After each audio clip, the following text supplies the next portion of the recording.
Hey, everybody, welcome back to Can I Have a Word, the podcast that explores language and its impact on our identity and the people we become. I am your host, Carl James, and I'm here with another solo episode. Look, we all know we live in a world where visibility and value often feel tied to how we look or who desires us or how youthful we appear. I talked about this in the visibility episode with Mark Siegel last season. And so thinking about that, it really got me to wondering about this idea about currency. And so our word today is currency. Um, Specifically, the question I'm thinking about is what is the currency we trade in? So obviously, I'm not talking about dollars or crypto or anything like that. I'm talking about social currency. And I think social currency shapes how we're seen and valued. And, I think it's a thing that's kind of always maybe working, even if it's working in the background that we're not aware of, but we carry with us all the time. So you think about, when you walk into the bar, you walk into any room actually, and, there's this sense of like who this person is and, you know, is there a charisma and, thinking about beauty and desire and all of those things that are sort of wrapped up in this idea of currency. And, you know, obviously I come from, the LGBT space and it's where I live and it's my life.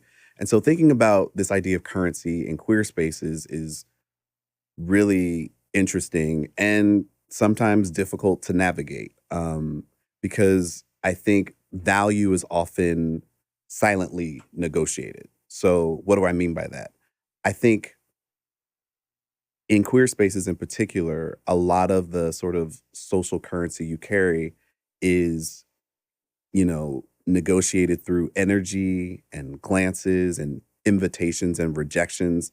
It can be earned by conforming to certain aesthetic or social ideals. It can be projected through performance or confidence, and it can be withheld in subtle but, cutting ways. And, we use all of those different maneuvers, if you will, in sort of moving through that space, whether it's for dating, relationships, and otherwise. That kind of value to me isn't just about who you are, it's also about fitting into a sort of system of desirability. And the system is rarely questioned because it's just what it is. And I think for me, I've always felt a little bit outside of that system. Well, I'm inside the system, but I've never functioned well within that system. And so it's one of the reasons why I wanted to question this idea of currency, particularly what happens when your quote unquote currency starts to lose its value, i.e., you age. So the qualities that once made you feel very affirmed and, appealing, desirable, sexy, whatever, what happens when those qualities start to make you feel invisible. So today I just want to think about this idea of currency and how aging in that system can disrupt the sort of social value that you possess in a particular space and why maybe redefining the currency might be the most powerful thing we can do if you choose to do it. And there are people who I know will probably say, why would you want to redefine it? Um, that is a question that people will ask. Um, so here's a story. I've participated in a sort of discussion group for Black queer men. Um, and started meeting last year. Two, guys kind of came together and decided to put together this group. And so, you get together, it's called a salon. You have, sometimes there's food, there's beverages, but you really come together in the name of community and conversation. And so several months back, at one of the meetings, we were asked to go around and introduce ourselves. And in the process of introducing ourselves, we were asked to share our age, our relationship status, whether you're single, dating, partnered, married, whatever. So share your age, share your dating status, and your superpower. And after everyone did that, we were asked to break out into groups based on age, superpower, or dating status. And the idea was that you would choose the group that you most readily identified with, or where you felt you most resonated with sort of that idea, or that sort of thing was driving your decision making in this moment. You could use whatever rationale you wanted. And so, people sort of broke out into the various groups. And it was interesting to me that the vast majority of people um, chose dating status as the group. Like most of the guys flocked to dating status. A few people were in the superpower group, and then a very small number of folks were in the age group. No surprise, I was in the age group, and it was really we each had conversations within our group, and then we came back to the larger group to discuss it. And, when I think about aging, I always think about how, as I've gotten older, I'm more secure in who I am. I think I make more informed choices. I'm much more intentional about the things that I want or the things that I pursue. And so I think of aging as sort of a good thing. Also, I think of the confidence that I now have, and not being as insecure, not being as concerned with what other people think about me. And so that's what I associated with aging. And, I shared that in the broader group. And sort of what I heard, and this wasn't everybody, but this was a good number of people, were almost, I'll say, scared of aging. This idea that as you get older, that you sort of lose this sort of aesthetic value that maybe you had in your 20s and 30s when you were younger, and you used to turn heads when you walked into the room, and that sort of idea.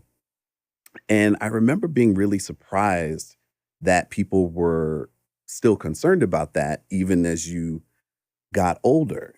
Um, and I think in queer spaces especially is something that idea of needing to maintain the sort of aesthetic value that you have, that persists like well into 40s, 50s, and even beyond, and almost maybe less so if you're partnered, but I think it's still always there. And I think one of the things that I've always struggled with is the fact that that's never something that I've, I'll say, benefited from. Like, that's not, if I had to choose a superpower, if you will, it's not that I'm like turning heads when I walk in the room. That's certainly not the case. Um, but for some people, it is that. And, it's this interesting sort of intersection of like what happens as you age versus, this sort of declining value in the currency that you bring, and what it does to you, sort of your psyche, in terms of like how you show up into spaces. Because for some people, it's not just about being seen, it's about being chosen. And in order to be chosen, you've got to be the most desired, if you will. And I think this plays out in heterosexual spaces too. I don't think it's limited to the, queer community, but I think it just plays out differently in the experiences that I have. So I I want to think about, the kind of currency that we are talking about here. Is it earned? Is it inherited? Is it fabricated? And what allows us to keep it, and how do we lose it, and can we get it back? You know, I started going to the gym because obviously, like many people, I wanted to, look better and, have a better body. And maybe I didn't realize it, but I'm also playing into this idea of the system that requires, you know, people to want to look a certain way and have a certain build. And, particularly if you're single, like I am, like that adds to your cachet on a certain level. Has it changed my dating life in any significant way? No. But, I the way I think of it is like if I didn't go to the gym, it might be a little bit harder. So, we all sort of play into this thing about trying to maintain our looks and, holding on to whatever beauty or youth standards we have, you know, I have a whole skin regimen and things that I think about in terms of, maintaining, the skin that I have. Um, and I would like to say that, oh, it's just for me. Uh, it is for me, but it's also because I know what it signals to other people. And so as much as I kind of want to, poke fun at people who like care about these things well into, their later years, I'm just as guilty of it as anybody else. Um, and so this idea of losing that value, I think is a real concern for some people. Um, Now, like I said, I'm not the one who's ever been the person who like attracted that much attention when I walked into a room. So I never thought of my social value being locked up in aesthetics. I always thought like, well, I'm the, whether it's like I'm smart, I'm emotionally intelligent, I'm empathic, you know, I'm good to have a conversation with. Those were the things that I would lean into. Now, in the queer community, that's not necessarily the most sexy, appealing characteristics, granted. But that's kind of what you know, that's what I brought to the table. And so I've always found myself again kind of on the outside of, these some of these dynamics around like looks and aesthetics and, and all of that. And so I found it really interesting again going back to the salon that, when you think about your age, it's how you've matured, how you've grown over time. When you think about your superpower, it's what makes you special, what makes you unique, what makes you powerful. And your dating status, it's about who you're with or who you attract or what you're attracted to. And I just found it really interesting that so many more people in that particular meeting were focused on who they attract, who they're attracted to, or who they're with. And so that idea of like needing to hold on to it, I think is really it's really strong for a lot of people. Like it's not something that just goes away. And so the idea of losing it over time, I think, worries people. So it begs the question, is aging a decline in your value necessarily? Does it have to be? No, I don't think so. Regardless of wherever you think your aesthetic value is, I don't think it has to be a decline. I just think there has to be a recognition that it's changing or it's going to evolve. Um, and I think none of us really like to think of ourselves as being caught up in like a sort of like system, but we all are. And again, like I said, I think it plays out in the sort of dating realm in the queer community, um, certainly, where you feel like that is your calling card. That is the thing that is going to get you furthest. And I think for me, my value has never lived there. And I've always attributed my value to other parts of me that I think make me more unique and make me more well rounded. And so I try to lean into, some of these other qualities. So in short, I think